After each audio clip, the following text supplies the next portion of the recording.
sunshine after rain. Rainbows will be mine after pain. There will be white days, black days, but these days are colors of me. My sunshine after rain. Rainbows will be mine after pain. There will be white days, black days, but these days are colors of me.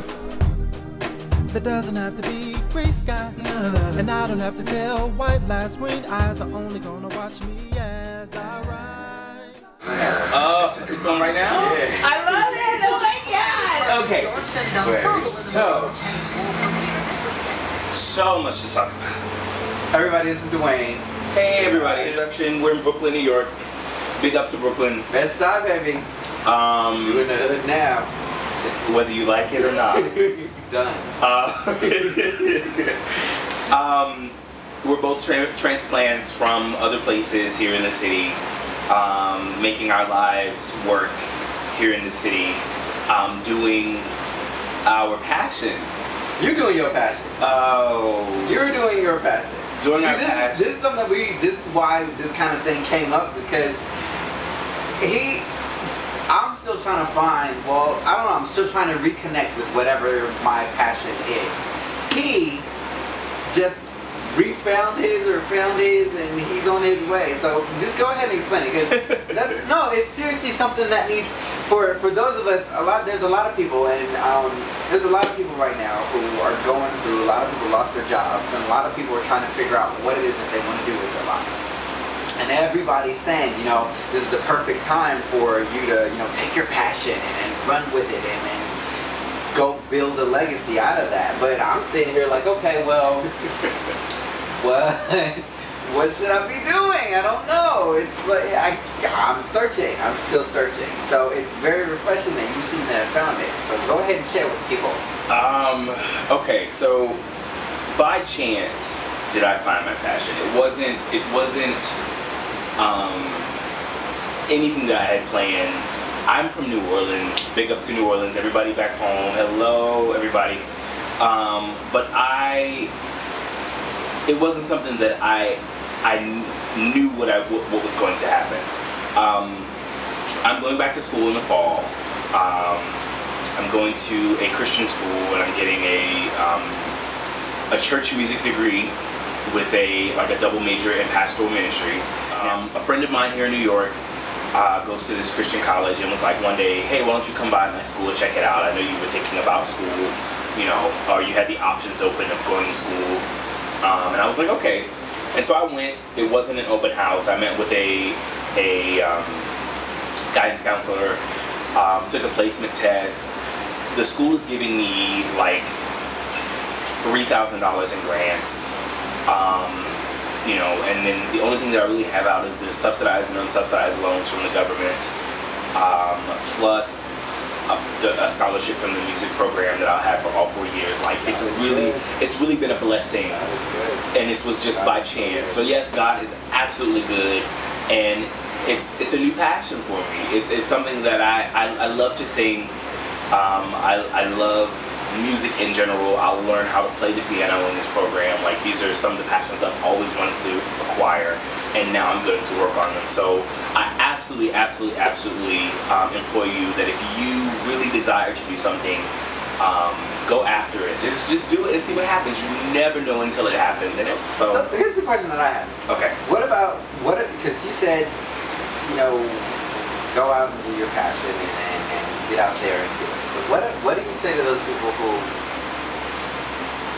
I guess, are searching, like are searching to find something to do, or searching to find that thing that sparks them?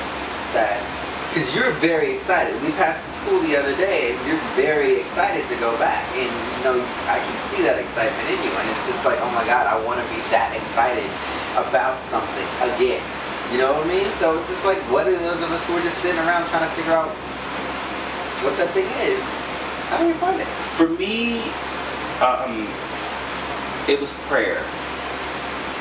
It was okay. Prayer, because I and the thing about it is and not, again, you know, I'm not pushing beliefs on anyone, but to be a spiritual being and to recognize that there is someone or a being that is controlling us and keeping us and watching over us daily is something to have that keeps you, and it allows you to realize that your life is not your own, that he controls you and he believes in you, he loves you, so on and so forth. So for me, it was I was reminded of sitting at home in New Orleans one day saying, I just want to sing. God, I just want to sing. I want to sing. I want to sing. I want to play. And these are just candid conversations I'm having with God. I'm not like deep and I'm not in prayer. And we talked about being deep, and it's not about the actual act, but it's literally just about conversation. Like, God, I want to do this, or I have a desire for this, or you've given me a gift for this, so I want to be able to utilize it. And for me, it was just prayer. One of the things that I kind of been, I don't want to say confused, but been struggling with recently, I had a conversation with my mom, and we were talking about, what you want versus what God wants for you. You know what I mean?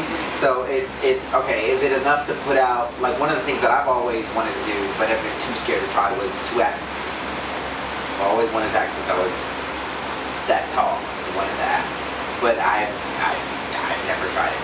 I've never done anything. So it's just kind of, but at the same time, people were telling me I'm a great writer, but I'm not really,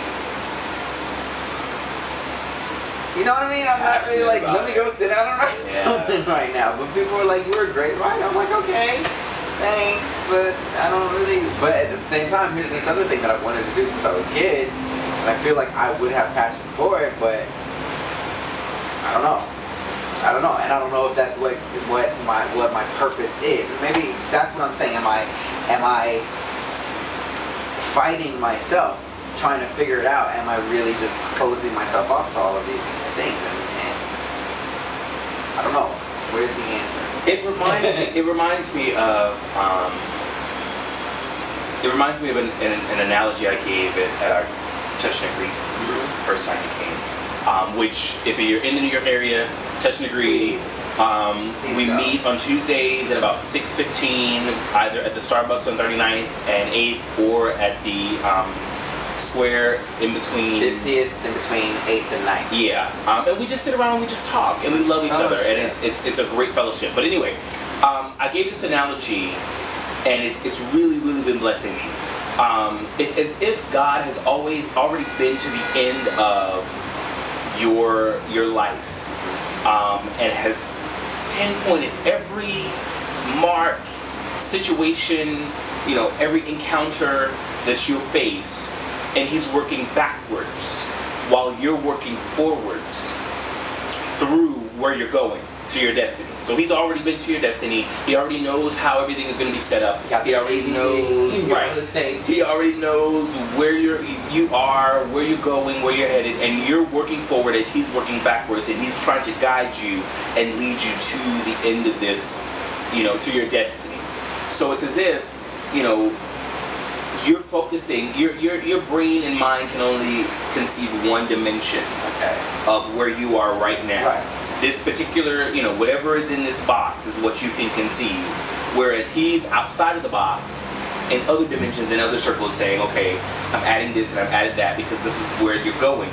But I said all that to say, you kind of like, you may be working against yourself and not realizing the bigger picture, which is, allowing him to, guide you to where you're going.